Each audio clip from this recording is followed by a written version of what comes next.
And I remember reading my version of the poem to people, which was, everybody's was different. But I remember after our presentation, a lot of people came up to me and were just telling me, you know, I'm really touched by what you read, your poem, because I don't know any other Native person. I never knew what it was like to be growing up as a Native person. So it was really interesting for me to hear how you felt and how much hurt there was in certain aspects of your life, or where there was confusion in your life. And a lot of people appreciated that. And that made me feel even more important, because I thought, again, I'm the solo Native kid. I have to be our ambassador here.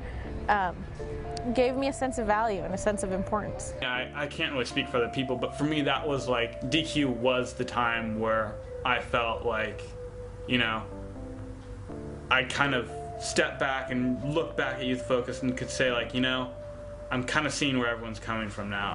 So we've all been talking, but now it's time for us to all start listening to each other and hearing what we had to say. We had never been a part of an experience that was so focused on learning from each other, learning from dialogue, being involved with each other to that extent.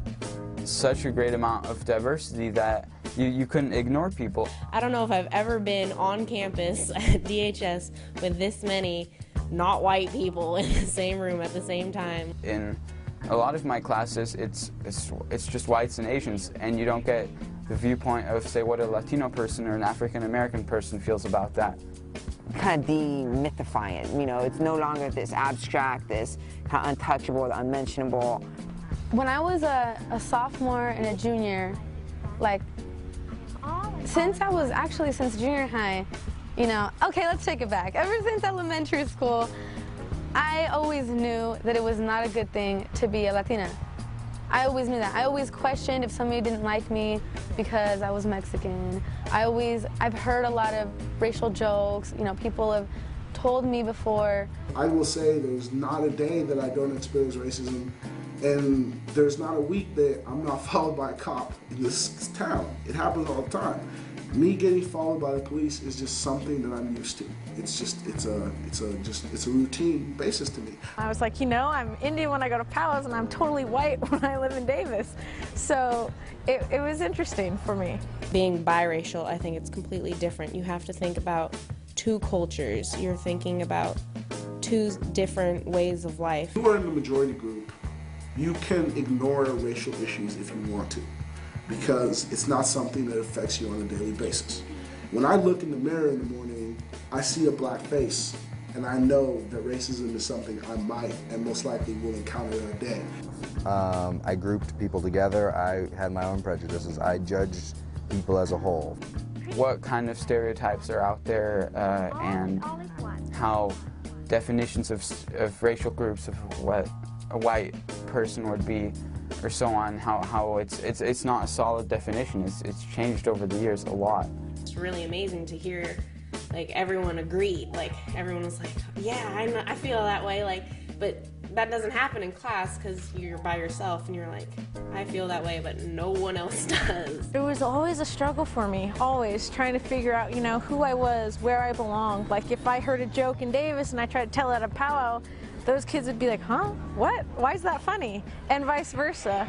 I didn't see Davis the way they did. I realized, like, my ignorance was part of my background. The term, like, whitewashed kind of gives, like, a different meaning in a way, because it's like, it doesn't only apply to, like, Asians, but it also applies to, like, blacks and, like, Latinos, and it's like a common experience that we all went through. All these issues on a daily basis have affected my life, have turned me into the person that I am, have given me the opinions that I have. I've talked about it a lot in my family growing up, and I never heard in school. So when I did have that opportunity and people were talking about race, I was like, wow, and like I felt like it was actually a good, really good feeling. People actually care, like, where I'm from, you know, like, I don't want to seem like all self-righteous or anything, but I like telling people, like, where I'm from. Like, it feels good. Like, I didn't actually feel uncomfortable at all. It was like the first time I felt really comfortable. And to hear other peers saying things that I've said, or to hear Jan, like, reading material that was like, oh, I felt this way. Kids my own age at my school talk about their experiences and things they've faced. It really opened my eyes and made me think, wow, this really does go on. So that's why I really felt I was actually really proud to be in that environment and to be there, like, talking about them and like talking about my opinions on them and like my outlook on these issues, because everybody had like a different perception of these things. People do speak so much more freely when they have someone who they feel has shared an experience where they don't have to explain every aspect of it, all the emotions, all the history, all the reasons you have all these emotions. Kids are interested in talking about race because they know it's something that pervades their life, and it's something that's always there, but it's not talked about. People wanted to work, they wanted to express their opinion, they wanted to do something about it. As they talked and as we worked with them and as they shared their stories and they got to know each other better, those lines that were drawn so firmly at the beginning disappeared. Alina and Sergio came in and they started talking to us about methodology, and they told us like the difference between quantitative and qualitative. What kind of research method you would use based on the context and your research goal. They were really crucial in teaching us how to develop an interview, how to conduct focus groups, understanding what educational outcomes meant, what all these reports meant that were done about how many students were graduating. It went from 4 or 5 hour meetings in the library, just dialogue and dialogue and dialogue, to when do you have time? When can you meet next? When can we meet next? Can we meet here? Can we meet there? In May 2004, the students compiled and presented their research. Our research question was as follows: how do expectations contribute to racial and ethnic differences in academic achievement, class placement, and discipline patterns? The research scholars felt perceived expectations were important to measure because they reflect what students actually think, what affects their daily life. The scholars conducted focus groups with students of the same race to get at these issues. A consistent theme from the groups was that the level of academic achievement expected of them differed by race. Basically, because I'm like the only black student in the classroom, it's just me. Nobody wants to be my partner. It hurts sometimes. There's just these stereotypes, like Asian people are supposed to be smart, and then there are like other races. Supposedly Latino races are supposed to fail, and black people are not supposed to care.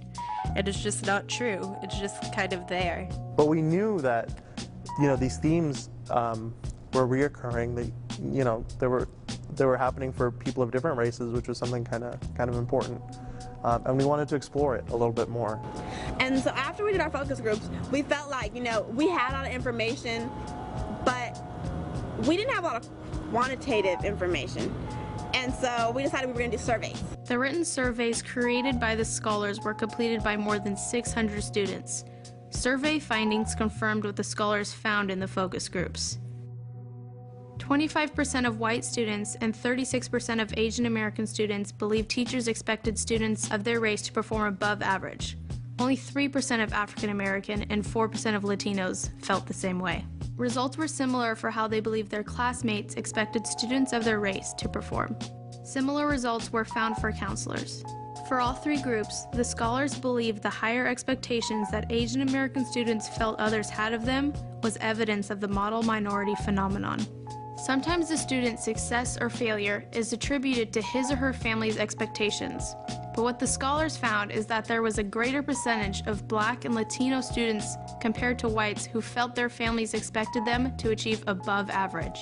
Written survey results about behavior were also consistent with focus group findings. Students felt expectations of behavior also differed by race. They asked students, for the same behavior, how often are Black students disciplined more harshly than non-Black students? The choices were always, most of the time, almost never, never, and I don't know. A surprisingly substantial percentage of white and Asian American students, along with the majority of African American and Latino students, believe that African American students are disciplined more harshly for the same behavior. The same pattern existed for Latino students. When asked how often the behavior of African American students was watched more closely, again, a surprising and substantial proportion of white and Asian American students and the majority of African American and Latino students responded always, or most of the time. Students had similar perceptions when asked about closer monitoring of Latino students.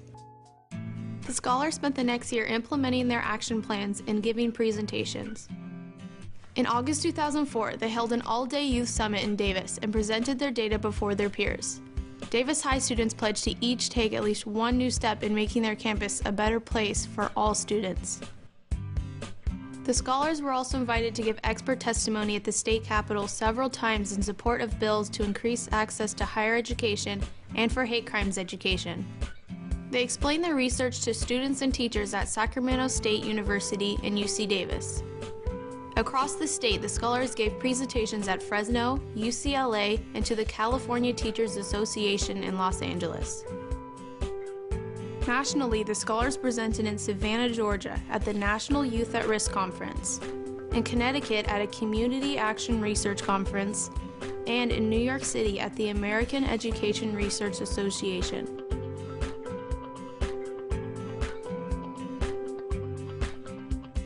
And the scholars took their data internationally to Beijing, China at the 5th International Conference on Diversity in Organizations, Nations, and Communities. Jane Cho wrote an abstract and submitted it, and we were asked to go to China.